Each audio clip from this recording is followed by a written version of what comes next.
हुजूर ने फरमाया जब मैयत को दफन करके फारिग हो जाओ तो उसकी कब्र पर खड़े रहो।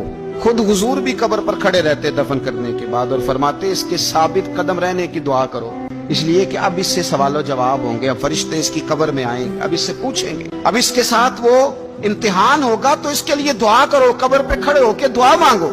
एक हदीस में फरमाया कि इतनी देर दुआ मांगो, इतनी देर दुआ मांगो कि जितनी देर ऊंट ज़िबा करके खाल उतार के गोश्त बना के, ऊंट ज़िबा करना सबसे ज्यादा मुश्किल है, ऊंट ज़िबा करके खाल उतार के गोश्त बना के बांट देते हो, इतनी देर मरने वाले की कब्र पे खड़े रह के दुआ मांगा करो, क्योंकि अब फरिश्ते आएंगे, सवालो जवाब होगा। मुसन्नफ अब्दुल रज़ाक में हदीस है कि एक बंदे को सिर्फ एक कोड़ा मारा गया था कब्र में, तो उसकी सारी कब्र में आग भड़क उठी। तो पूछता है कि ये एक कोड़ा मुझे क्यों मारा गया? तो उन्होंने कहा एक वजह तो ये थी कि तू पाकी पलीदी का ख्याल नहीं करता था, और दूसरी वजह ये थी कि एक दफा एक मजलूम ने तुझसे कहा था मेरी मदद कर, और तू मदद करने पे कादिर था, तेरे अंदर हिम्मत थी, और तू उसकी मदद के लिए तैयार नहीं हुआ। वो हमारा मशहूर फिक्र है ना कि सानू की लगे पराई लड़ाई पुराई आग नू असी घर क्यों ले आइए। तो वो जो हमारा खास मामला है ना कि किसी की मदद नहीं करनी, वो हमें खराब करती है, हमारे हालात बिगड़ जाते हैं। मदद करने पे कादिर होते हैं पर किसी मजलूम की मदद, एक कोड़ा लगा तो पूरी कब्र में आग भड़क उठी।